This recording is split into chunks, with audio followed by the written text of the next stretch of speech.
மகா பெரியவாளோட தினசரி ஆசார அனுஷ்டானத்தில் ரொம்ப விசேஷமானது சந்திர மௌலீஸ்வர பூஜை.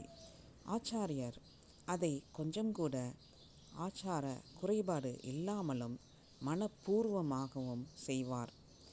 சர்வேஸ்வரனோட அம்சமான பெரியவா அந்த சர்வேஸ்வரனுக்கு செய்கிற பூஜையை பார்க்கறதுக்காகவே ஏராளமானோர் வருவா.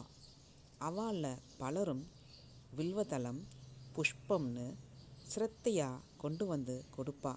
அதையெல்லாம் பூஜைக்கு பயன்படுத்திப்பார் பெரியவா. ஒரு சமயம் பெரியவா திருச்சி பக்கத்தில் ஒரு சின்ன கிராமத்தில் முகாமிட்டிருந்தா. அந்த சமயத்தில் ஒரு நாள் மகா பெரியவாளோட பூஜைக்காக சாதாரண பக்தர் ஒருத்தர் ஒரு பெரிய கூடை நிறைய சரக்கொன்றை பூவை கொண்டு வந்து கொடுத்தார். அதை பார்த்ததுமே பெரியவாளோட வதனத்தில் ஒரு மலர்ச்சியும் பிரகாசமும் வந்தது. அதை எல்லோருமே கவனிச்சா. காரணம், கொன்றை பூவால் ஈஸ்வரனுக்கு அர்ச்சனை செய்கிறதும் அதை அவருக்கு சூட்டுறதும் ரொம்ப விசேஷமானது. ஆனால் கொன்றை புஷ்பம் அபூர்வமாகத்தான் கிடைக்கும்.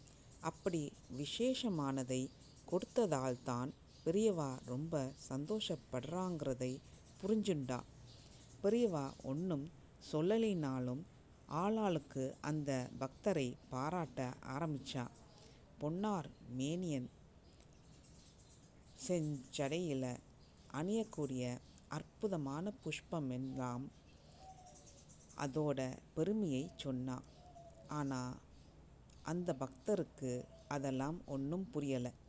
ஆனால் அந்த புஷ்பம் ரொம்ப ஒசத்தியானதுன்னு மட்டும் புரிஞ்சுது. அதனால் அந்த பக்தர், சாமி, இது எங்கள் வீட்டுக்கு பக்கத்தில் பூக்குதுங்க, நான் தினமும் வேண்டுமானாலும் கொண்டு வந்து தர்றேங்க அப்படின்னார் பவ்யமாக. அவர் அப்படி சொன்னதும் மென்மையாக தலையசைச்சு சிரிச்சார் பெரியவா. அதுக்கு அப்புறம் தன்னோட அணுக்க தொண்டரை அழைச்சு பெரியவா அவர் காதில் ஏதோ ரகசியம் மாதிரி சொன்னார். அதை கேட்டதும் அந்த தொண்டரோட முகத்தில் லேசாக பயம் தெரிஞ்சுது.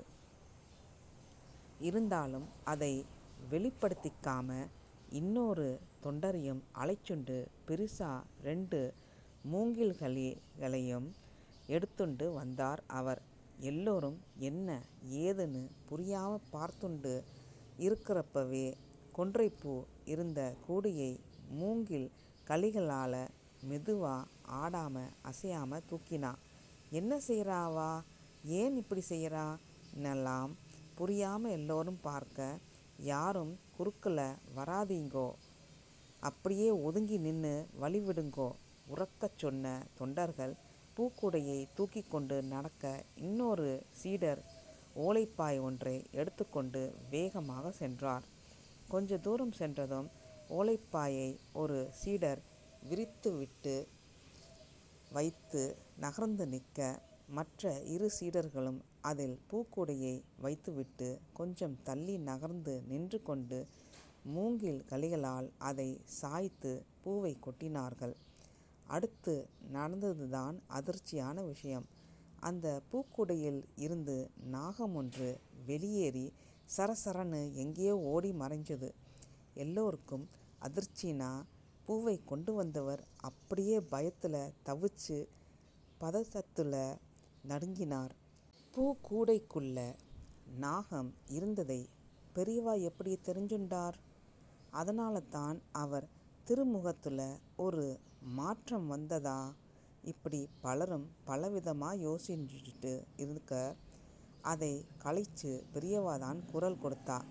பயப்படாதே, ஈஸ்வர பூஜைக்காக புஷ்பம் எடுத்துண்டு வந்திருக்கே, உன்னை அரவம் ஒன்றும் செய்யாது. நான் இங்கே இருக்கிற வரைக்கும் தினமும் இந்த புஷ்பத்தை கொண்டு வந்து கொடு சொன்ன பெரியவா பிரசாதம் கொடுத்து பக்தரை ஆசிர்வதிச்சார்.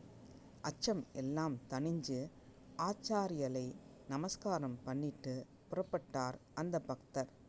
ஹரஹர சங்கர, ஜெய ஜெய சங்கர, ஹரஹர சங்கர, ஜெய ஜெய சங்கர, ஹரஹர சங்கர, ஜெய ஜெய சங்கர.